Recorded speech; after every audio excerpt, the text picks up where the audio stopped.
Before I get into this video, I just want to say that this video is fair use, so all the media used in this video is used for criticism, review on a transformative way. All the information I present is public information, and everything else is a legit joke or just my opinion. I wanna be a slave, I wanna be a master. I wanna make your heart beat round like roller coaster. So the first thing that I want to talk about is about Eliemoon, who is a Twitch streamer, and she went on Twitter and tweeted out this tweet longer, which reads, "Why I created OnlyFans?" with a trigger warning of TMI regarding sexuality, suicidal thoughts, discussion of trauma. I can't control it. I never could. I don't want to try to control it anymore. Sometime after my breakup from my long-term partner, I started streaming League of Legends in January of 2020 in a blonde wig and baggy clothes to protect myself and my identity while simultaneously trying to fill up the empty hole that was created in my heart after being all by myself without family and my partner. I was extremely shy and somewhat conservative, based as some would call it, but there was nothing based about me, as my conservative clothing and reluctance to share my sexual or romantic opinions and experiences was nothing but an attempt to cover up my real self that was shunned and despised by the people I craved and loved most from, my real self that a lot of people disregarded as demonic even. So for my own physical safety and survival, I learned to keep it to myself even though it doesn't hurt anyone. So what is it then? What's so wrong with me that I had to go to such lengths as declaiming in the beginning of this twit longer that I needed to control myself and find the obsessive need to appear as shy, non-problematic girl when I appeared on Twitch? It's my hypersexual disorder, aka nymphomania or sexual addiction. This has been life for almost as long as I can remember. My first kiss was at 6 years old. I accidentally discovered porn at around 7 or 8 years old when I was switching channels on the TV in the middle of the night. I discovered sexuality really early and really strong. I would have to go multiple times a day, and the need was so intense sometimes I had to hide in public to do it. I was attracted to both guys and girls, and being a devout Christian who prayed and went to church weekly, aspiring to dedicate my life to Christ, potentially as a nun in the future, it was really traumatic to have this feeling. My priest warned me during confessional that I would certainly go to hell if I didn't change, so I really intensified my prayers and self-control. I found out that you can't pray the gay parts away and neither my libido. At age 13, I had a breakdown because of losing my faith in religion and felt intensely suicidal. My family took me to non-monastery for shelter and mental clarity. It did help for a little bit. Kindness always helps. Due to family work, I lived in various countries growing up, mostly in Georgia, the country, not the state. To not write a whole thesis around the conditions for women in Georgia, I'll summarize it by letting you know that hymen reconstruction surgery, aka virginity surgery, is the top surgery there, and still a lot of families disown girls so they don't get married after sex. It's considered romantic when a guy kidnaps a woman, rapes her, and then she is forced to marry him because she is his. I have my own family members who got married like that. Imagine growing up with people instilling that in your mind. Sure, it's not so common in the big capital city of Tbilisi, but women's sexuality is widely taboo, whereas men's isn't.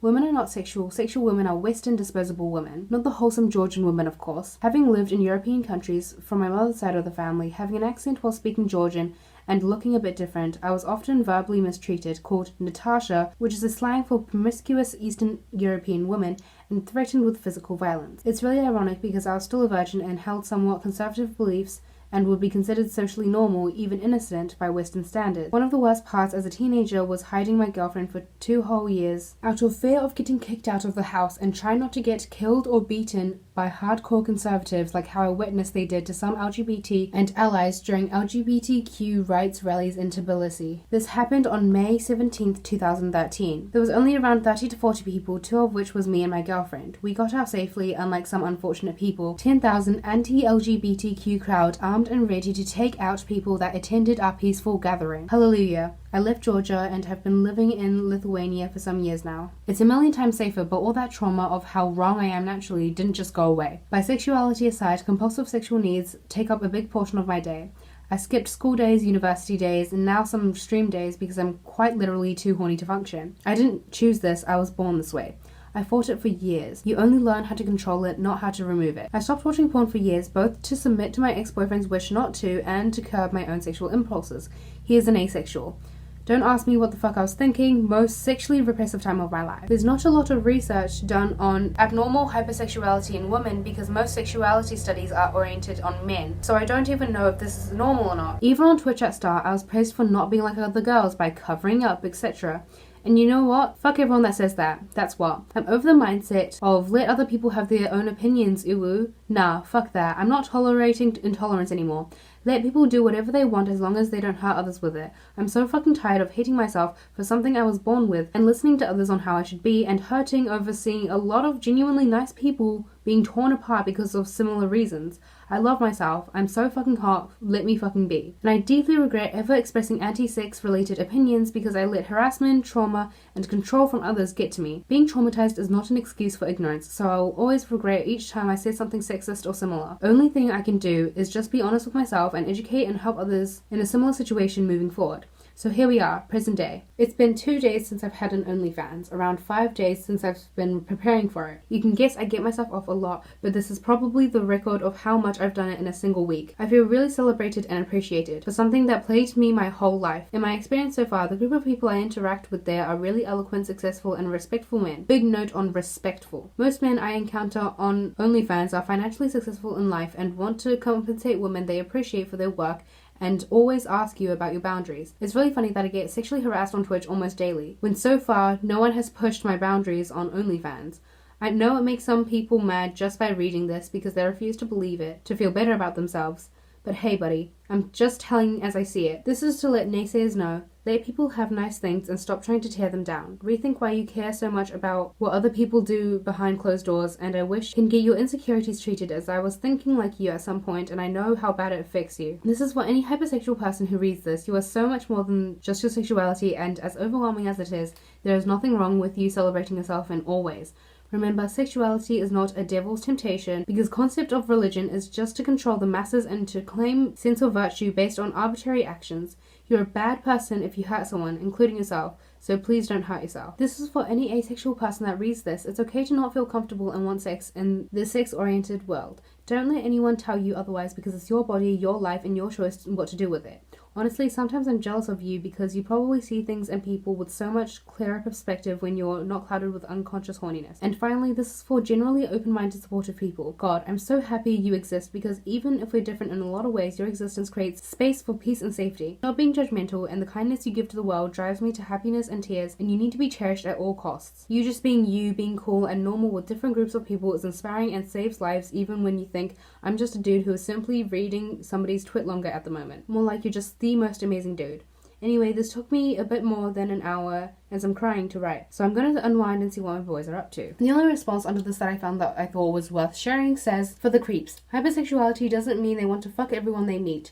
Respect the person. Just because they are more open about their sexuality doesn't mean you get to treat them differently. I wanna be a good boy, I wanna be a gangster. Cause you could be the beauty and I could be the monster. The next thing I want to talk about is Nicole. I don't actually know if that's how you say her name or at or whatever the fuck, but she's kind of supposed to be like this left-wing kind of influencer. She blew up because of that video of her in a Bernie shirt, and last month she tweeted out saying, Amazon drivers are modern day heroes, avoiding multiple car crashes to next day deliver my anime schoolgirl outfit. And it doesn't take a fucking genius, it doesn't take being left-wing to like recognize that Amazon workers are not treated very well or paid very well. A lot of people have been, in response to this, tweeting out the screenshot of an article that says, I'm not a robot. Amazon workers condemn unsafe, grueling conditions at warehouse. Employees under pressure to work faster call on retail giant to improve conditions and take their complaints seriously. And then a lot of kind of like not very left-wing, not very commie, rich girl shit that she has posted includes her $2 million apartment tour and her flexing her new Beamer, which doesn't really align with the whole like tax the rich or like even out the playing field in regards to money and all that kind of stuff message that she is trying to convince people that she believes in. And somebody said, I always find this argument to be silly. Like, yeah, she would probably be okay with paying more taxes, except she moved from Cali to Texas in order to pay less tax, so she's clearly not okay with paying more. And I don't know how people found out it was because of taxes and not any other reason, but if they like know for certain like the reason that she moved was because of the taxes, then I feel like that's all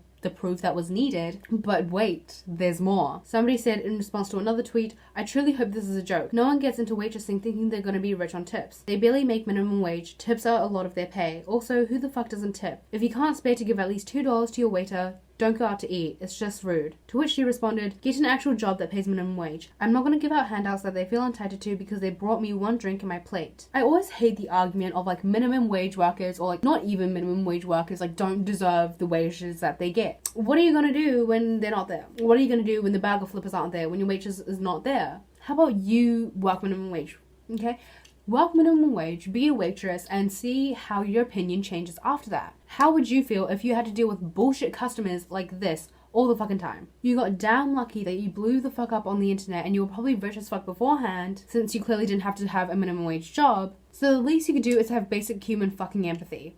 How about that? She is exactly like Grimes. The only reason she pretends to be left-wing, the only reason she pretends to support any kind of communist policies is in order to get attention online. That is it. And then she takes that attention, gets money from it, and that money allows her to act in direct opposition to what she pretends to preach online. The serfs tweeted out there were warning signs, and it's Elon Musk who tweeted out Canada, USA, Mexico to spell cum, and Nicole responded with that saying, "Great minds think alike, Elon senpai uwu," with a quote tweet of exactly that tweet, but just her tweeting it instead. So she really just do want to be Grimes so badly. I love you so this morning, no, just more aesthetic.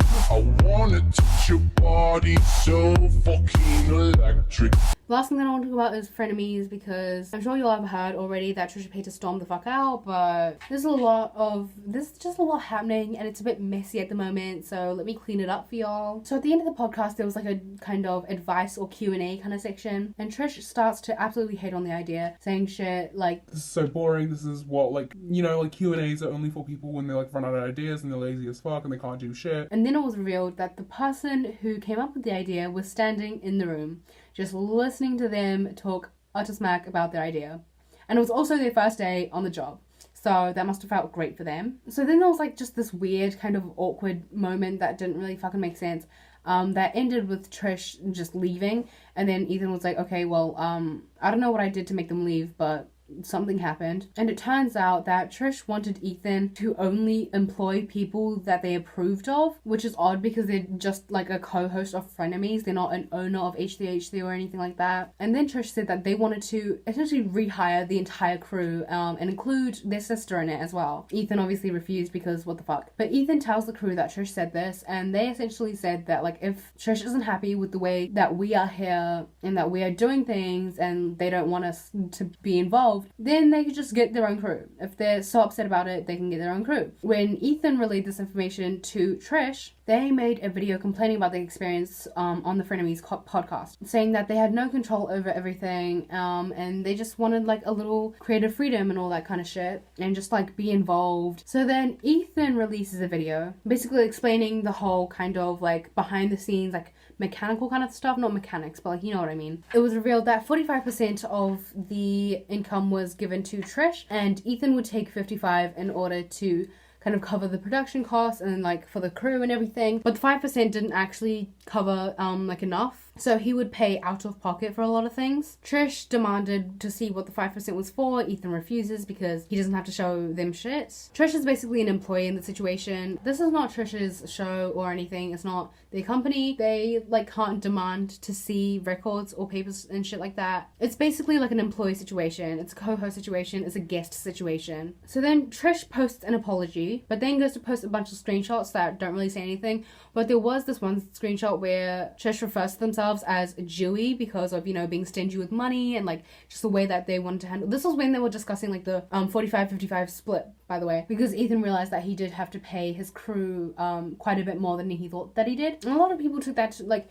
even the people who didn't find that offensive definitely saw how gross it just was. You've wedged yourself in this Jewish family, and then you're going to like refer to yourself as Jewy in order to like justify Ethan having to essentially underpay himself in order for you to just get 6 figures. TRISHA Paytas is another person who needs to get a minimum wage job. Don't they work at like Burger King or some shit? I don't fucking know where they work. Like Domino's? But like, just fix yourself. Going back to Trisha's video, even if you ignore like the 10 mid-rolls, you can't really ignore the part where they admitted to hitting Moses, who was supposed to be their soon-to-be husband. Melly said on Twitter, "I'm just curious because I can't remember, but didn't they hit him in regard to him messaging girls and saying some messed up stuff about them, like their vagina stinking and stuff?